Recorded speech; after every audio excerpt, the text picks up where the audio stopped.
Professor Victor Andres Manhit, the President of Strat-based ADR Institute, members of the Diplomatic Corps present, Her Excellency Mary Kay Carlson of the United States, Her Excellency HKU from Australia, Her Excellency Marie Fontanelle from France, His Excellency David Hartman from Canada, His Excellency Burhan Udin from Bangladesh, His Excellency Lai Tai Vin from Vietnam, His Excellency Christian Hallas Lister from Norway, His Excellency Johan Bigger from Austria, His Excellency Andreas Michael Papernoski from Germany, other ambassadors present,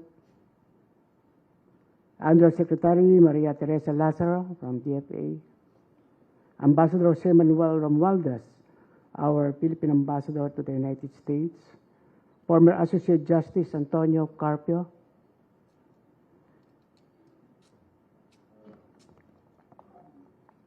former Cabinet Secretary Jose Rene Almendras, President of Management Association of the Philippines, General Manny Bautista, General Edelberto Adan, other officials and representatives from the national government, friends from the private sector, academe, non-government organizations, and from the media.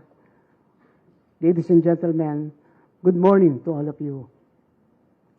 Allow me to begin by extending my appreciation to the Strat-based ADR Institute in partnership with Australian and U.S. embassies in the Philippines for this rare honor to address the distinguished conference marking the 8th year of the Arbitral Victory of the Philippines in The Hague, with the theme, A Collective Pursuit of Maritime Security in the West Philippine Sea. I also thank my fellow government officials, esteemed members of the Diplomatic Corps, Maritime Security, and policy experts, scholars, and the media for coming to this conference. And if I may say so, for standing side by side with us in our enduring quest for peace, security, the rule of law, and a free and open Indo-Pacific region. This is indeed a shared dream for all of us in this hall. The Philippines' pursuit of peace, however, has been taken over by turbulent events caused not by our own doing, but rather by outside forces and the current geopolitical conditions. For instance, our rights in the West Philippine Sea, a strategic waterway in the region, have always stood on legal ground as it conforms with the United Nations Convention on the Law of the Sea. But because of China's blatant disregard of UNCLOS, an act we consider not befitting a responsible member of the international community, tensions currently reign in the South China Sea. In the face of illegal, coercive, aggressive, and deceptive activities in waters rightfully ours, we sought to clarify our legal rights before the Permanent Court of Arbitration in The Hague. 8 years ago today, in a battle akin to David versus Goliath, victory was handed to the Philippines. The Arbitral Tribunal ruled overwhelmingly in favor of the Philippines, determining that China's claim, including the 9-, now 10- line, land reclamation, and other activities, were unlawful and had no basis in international law. The tribunal also found that China caused irreparable damage to the maritime environment, jeopardized the natural habitat and the livelihood of thousands of Filipino fishermen. The tribunal said that Chinese authorities were aware that their fishermen were harvesting endangered sea turtles, corals, and giant clams on a substantial scale using damaging methods, but they failed to fulfill their obligations to stop such activities. It was an overwhelming victory for the Philippines, and we should all be proud. And I salute the team that brought the case in The Hague more than a decade ago for delivering this victory for our country. Despite the ruling being final and binding, China vehemently refuses to abide by the arbitral ruling, contrary to their obligations as a signatory to UNCLOS and a member of the United Nations. China's non-compliance with the ruling has consequences to the rule-based international order that all peace-loving nations seek to uphold. In fact, China has even enhanced the lawfare strategy by issuing regulations that allegedly empowers it to unilaterally police the entire South China Sea, even to the extent of encroaching on the maritime domain of its neighbors in ASEAN. It has steadily increased its presence and position in the West Philippine Sea, employing varied coercive and harassment tactics that is repugnant to international law and to the rule-based international order. This reflects China's intent to be more assertive and aggressive, which pose greater risk for sparking violent incidents between China's military, to include its Coast Guard, the maritime militias, and the Chinese fishing vessels swarming the area, with those from other claimants or non-claimant states that are lawfully in the waters of the South China Sea. As such, let it be emphasized that their coercive and aggressive activities not only threaten the Philippines' maritime entitlements, but the safety and free passage of more than 60% of world commerce that passes through this area. On the part of the Philippines, countless incidents at sea have repeatedly placed at high risk the safety and security of our personnel and vessels, conducting lawful, routinary, and legitimate operations such as patrolling, rotation, and reprovision missions, and fishing and research activities in our waters. Blocking our operations, aggression using water cannons, use of military-grade lasers against our personnel, confiscating equipment, injuring our people, among other forms of harassments and provocations in our own territory, have escalated tensions in the Philippines' exclusive economic zone. China's aggressive behavior and destructive activities, such as the construction of artificial islands and military bases and land reclamation activities, and the deliberate deployment of its revenue fishing fleets deeper into our EEZ, clearly seek to undermine international law practices and norms. For the Philippines, the primacy of international law, particularly UNCLOS, is the cornerstone with which the country defines and protects its territory and maritime entitlements in the South China Sea. It is the bedrock of peace, order, and fairness, and certainly is the foundational tenet with which the Philippines pursues the peaceful settlement of disputes in the SCS. Our policy in the South China Sea, both with respect to securing our terrestrial and maritime domain and to advocating dispute resolution and joint cooperation where applicable, is grounded on an unwavering adherence to international law. Since international law must be observed, it behooves the Philippines to embrace this imperative to the fullest. As clearly articulated by President Ferdinand Marcos Jr. at the Shangri-La Dialogue in Singapore, the Philippine foreign policy is anchored on our abiding compass. First, the sovereign equality of states must remain sacrosanct.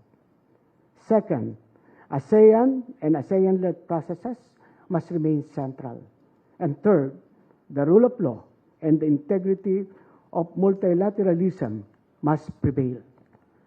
These three constants guide our efforts to prepare ourselves for the challenges we currently face.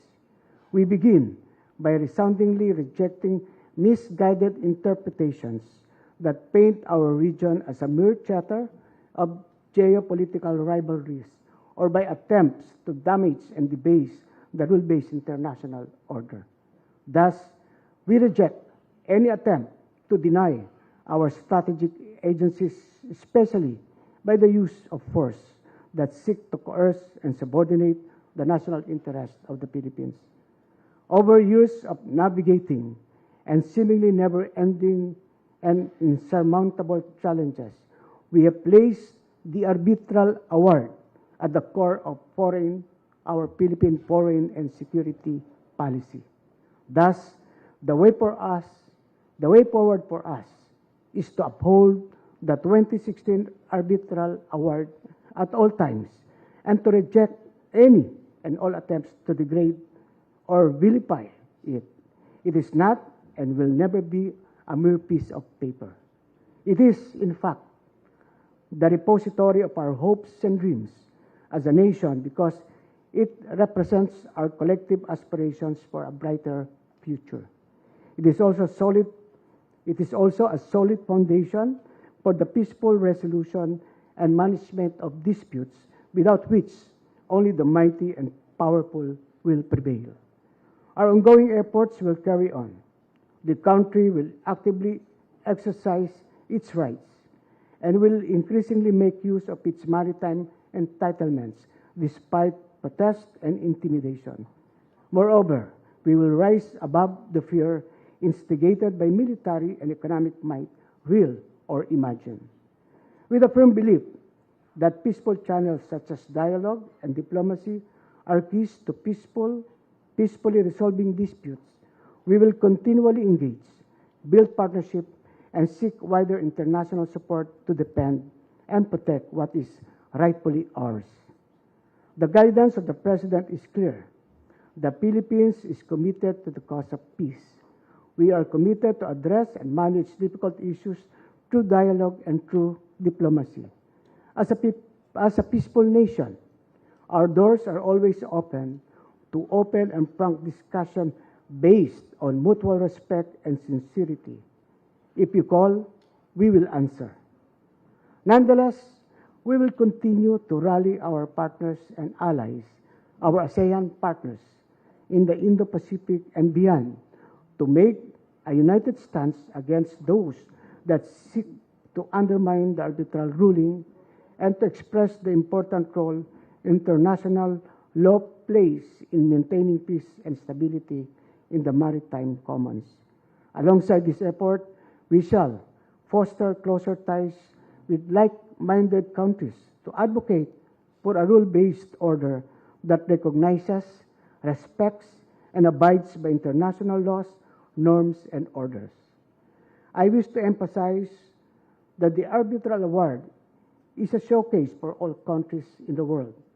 The extent to which the international community supports it and seeks to enforce the ruling will have serious consequences for the utility of international law as a tool to ensure the peaceful, stable, and lawful use of the seas now and in the future. Therefore, our call for adherence to the ruling is not just the fight of the Philippines, but the collective struggle of all nations for international peace and stability. It is your fight as much as it is ours. For the Philippines, notwithstanding the challenges we face, we will continue to stand our ground and push back against coercion, interference, malign influence, and other tactics that seek to jeopardize our security and stability. We will do all of this not merely for the country's interest, but more importantly, for our common interest in the Indo-Pacific region and beyond.